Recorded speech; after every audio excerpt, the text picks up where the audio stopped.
Hi friends, welcome to TR vlogs. நான் உங்கள் சகோதரி தேன்ராணி. இன்றைக்கி நம்ம கிச்சனில் என்ன பார்க்க போகிறோன்னு பார்த்தீங்கன்னா, எறா வடை தான் பார்க்க போகிறோம். அது எப்படி செய்யலான்றதை நம்ம வீடியோக்குள்ளே போய் பார்க்கலாம். ஏற்கனவே நம்ம சேனலில் இந்த ரெசிபி போட்டிருக்கேன், இருந்தாலும் திரும்பி போடுறேன். நீங்களும் பார்த்து என்ஜாய் பண்ணுங்கள். வாங்க நம்ம எப்படி செய்யலான்றதை ஒன் பை ஒன்னாக பார்த்துடலாம். இப்போது இதுக்கு 2 பெரிய வெங்காயம் அதை நான் எடுத்து வச்சிருக்கேன், நல்லா பொடியாக நறுக்கி வச்சிருக்கேன். அதுக்கப்புறம் பார்த்தீங்கன்னாக்கா 2 முட்டை, பச்சை மிளகா, கருவேப்பிலை, கொத்தமல்லி எடுத்து வச்சிருக்கேன். இதை நம்ம அப்படியே ஒரு பாத்திரத்தில் சேர்த்துக்கலாம். வெங்காயம், பச்சை மிளகா, முட்டை அதுக்கப்புறமா தான் உடச்சி ஊற்றணும், அதனால் ஓரமாக எடுத்து வச்சுக்கலாம். எல்லாத்தையும் சேர்த்துக்கலாம். இப்போ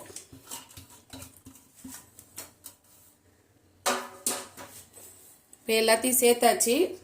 இது கூடவே எறா ஒரு 1/4 கிலோ எறா வாங்கி க்ளீன் பண்ணி அதை ஒன்றும் பாதியமாக மிக்சியில் போட்டு ஒரு ஓட்டு வச்சுருக்கேன். அதையும் நம்ம இது கூட சேர்த்துக்கலாம். பொட்டுக்கடலை மாவு, பொட்டுக்கடலை ஒரு கைப்பிடி எடுத்து அதை நல்லா மிக்சியில் போட்டு பவுடர் ஆக்கி வச்சுருக்கேன், அதையும் இதை சேர்த்துக்கலாம்.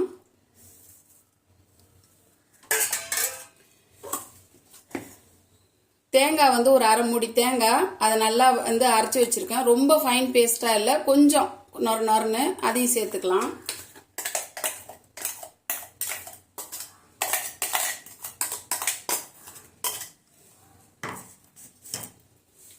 இப்போ இதுலயே இஞ்சி பூண்டு பேஸ்ட் எடுத்து வச்சிருக்கேன், அதையும் சேர்த்துக்கலாம். 2 ஸ்பூன் அளவுக்கு சேர்த்துக்கலாம்.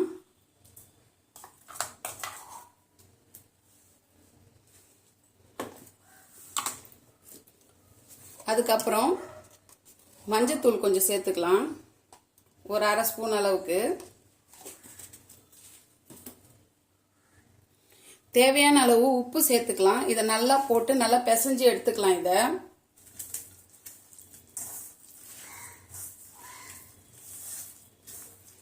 இதுக்கு தண்ணிலாம் தேவைப்படாது. இந்த தண்ணி இதை பார்த்துக்கிட்டு நம்ம 1 முட்டை உடச்சி ஊத்துறோமா 2 முட்டை உடச்சி ஊத்துறோமான்னு நம்ம அப்புறம் பார்த்துக்கலாம். இதுவே கொஞ்சம் கொல கொலன்னு இருக்கிறதுனால 1 முட்டை ஊற்றினா போதும். இப்போ நம்ம முட்டையும் உடச்சி ஊற்றிக்கலாம்.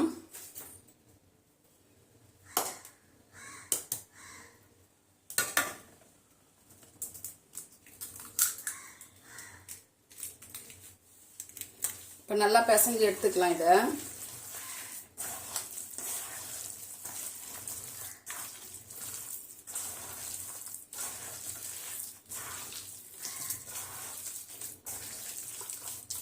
நல்லா இந்த அளவுக்கு இருக்கணும்.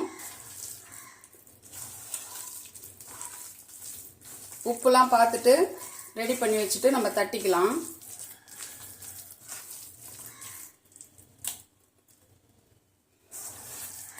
உப்பு எல்லாமே கரெக்டாக இருக்கு. இப்போ இது ஒரு ஓரமாக எடுத்து வச்சிடலாம்.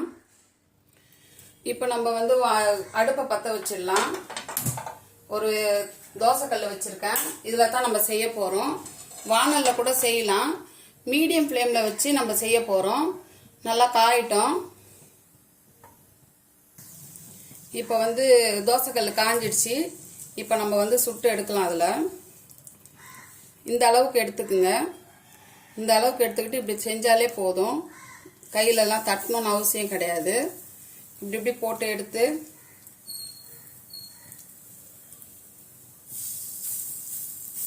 இந்த மாதிரி செஞ்சாலே போதும்.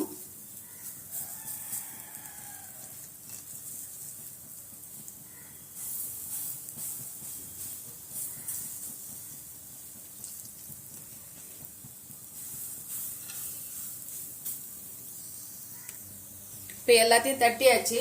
நம்ம எண்ணெய் ஊற்றிக்கலாம் சுற்றி. இதே வானலில் செஞ்சோம்னாக்கா நிறைய எண்ணெய் தேவைப்படும். இது மாதிரினா அவ்வளோ எண்ணெய் தேவைப்படாது.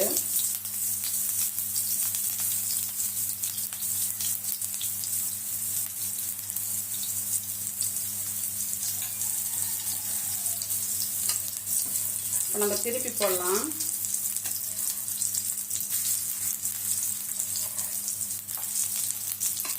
ஏன்னா அடிக்கடி திருப்பி போட்டால் தான் கொஞ்சம் நல்லா 2 பக்கமும் வேகும்.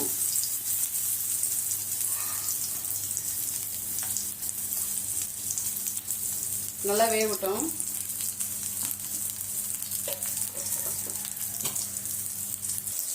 இந்த பக்கம் திருப்பி போட்டுக்கலாம்.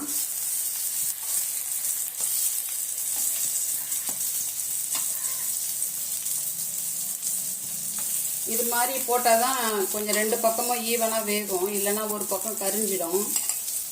நல்லா வேகட்டும், ப்ரௌனிஷாக ஆகட்டும், அதுக்கப்புறம் எடுத்துக்கலாம். இப்போ நம்ம திருப்பி போட்டுக்கலாம். பாருங்கள், நல்லா கலர் ஆயிடுச்சு. இந்த பக்கம் நல்லா வெந்த உடனே நம்ம எடுத்துடலாம்.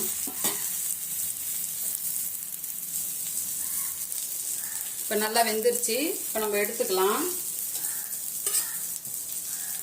பாருங்க, அந்த அளவுக்கு எண்ணெயும் இல்லை. இதே நம்ம வானலில் போட்டோம்னா நிறைய எண்ணெய் தேவைப்படும்.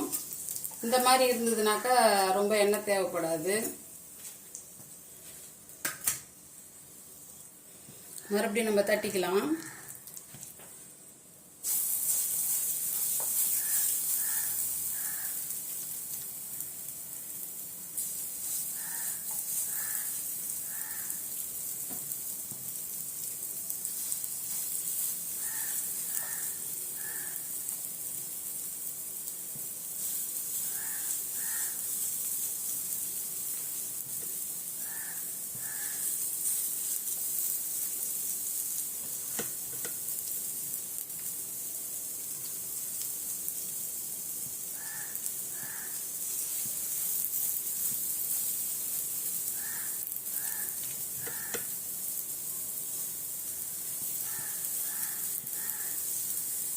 இதே மாதிரி எல்லாத்தையும் நல்லா சுட்டு எடுத்துட்டு நம்ம பார்க்கலாம்.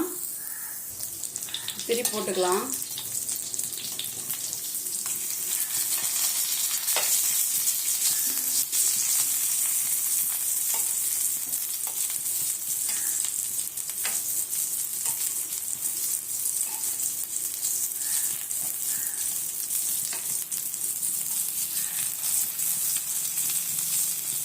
இப்போ இதே மாதிரி எல்லாத்தையும் சுட்டுட்டு நம்ம பார்க்கலாம்.